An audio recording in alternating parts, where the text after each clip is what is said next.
नमस्कार। आज हम चर्चा करेंगे कुंभ मेले के धार्मिक और वैज्ञानिक महत्व की।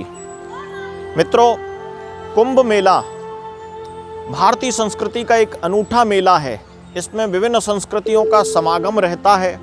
कोई भी भाषा हो, कोई भी क्षेत्र हो, कोई भी प्रांत हो, सब प्रकार के लोग यहाँ पर आकर समवेत होते हैं, इकट्ठे होते हैं और ब्रह्मांड में होने वाली ये खगोलीय घटनाएं उनको किस प्रकार सकारात्मक रूप से उनके व्यक्तित्व में परिवर्तन लाती हैं, उन घटनाओं का वे इस मेले के माध्यम से लाभ प्राप्त करते हैं।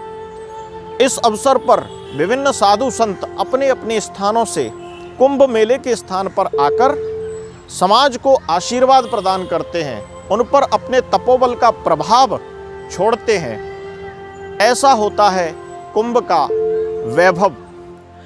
6 वर्ष में अर्धकुंभ, 12 वर्ष में कुंभ और 144 वर्ष में महाकुंभ। इनका आयोजन होना केवल इससे मैं ही आश्चर्यचकित नहीं होता, बल्कि प्रत्येक मानव आश्चर्यचकित होता होगा।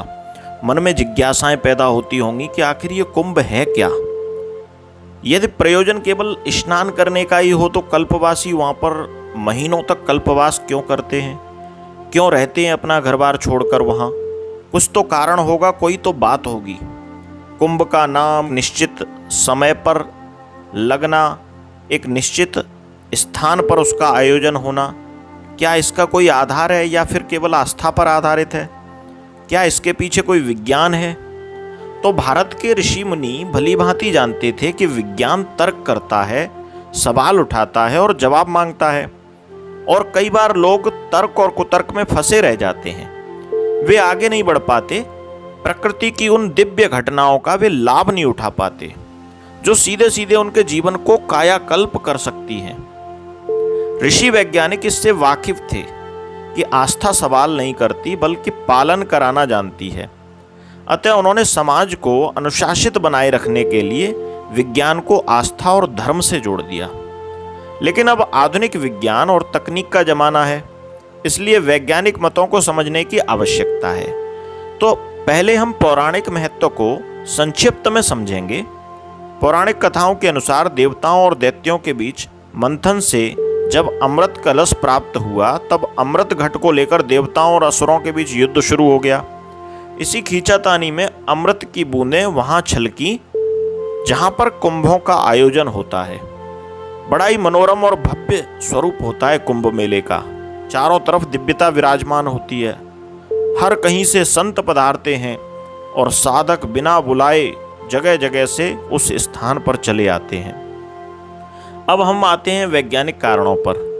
तो प्रत्येक 4 स्थानों पर, हरिद्वार, नासिक, प्रयागराज, उज्जैन में 12 वर्ष के अंतराल में जो कुंभ लगते हैं, उसमें सूर्य, चंद्र और बृहस्पति के योगों का बड़ा महत्व होता है। सूर्य, चंद्रमा और गुरु यानी बृहस्पति की विशेष खगोलीय स्थितियां कुछ विशेष प्रकार की खगोलीय ऊर्जाएं पृथ्वी पर चुनिंदा स्थानों पर जल भंडारों को प्रभावित करती हैं, और यह ऊर्जित जल मनुष्य के स्वास्थ्य में, क्षमता में विशेष प्रकार के परिवर्तन लाते हैं। जापान के वैज्ञानिक मसारू इमोटो ने गहन शोध किया और पाया कि इन दिनों निश्चित स्थानों पर जल में विशेष प्रकार की संरचनाएं निर्मित होती हैं जो हीरे के क्रिस्टल जैसी दिखाई देती हैं, जिनका आधार वहां का वातावरण और कॉस्मिक ऊर्जाएं होती हैं। जल के यह विशेष क्रिस्टल स्नान करने वाले व्यक्ति की ऊर्जाओं को प्रभावित करते हैं।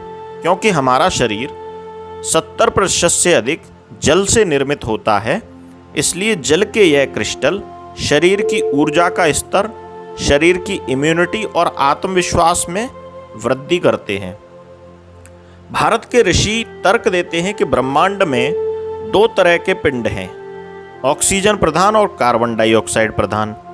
ऑक्सीजन प्रधान पिंड जीवन वर्धक होते हैं और कार्बन डाइऑक्साइड प्रधान पिंड जीवन संहारक होते हैं।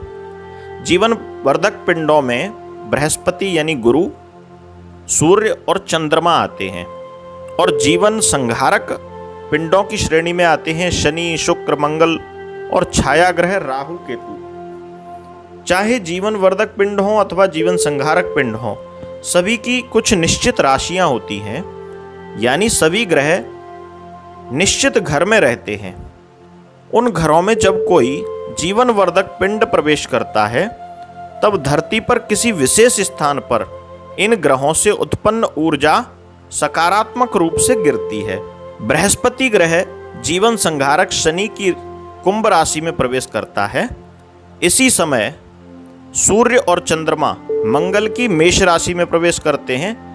तब इनके प्रभाव हरिद्वार क्षेत्र में बनते हैं। हरिद्वार क्षेत्र में खगोलीय पिंडों से सकारात्मक ऊर्जा गिरने लगती है। तब वहां पर कुंभ का आयोजन किया जाता है।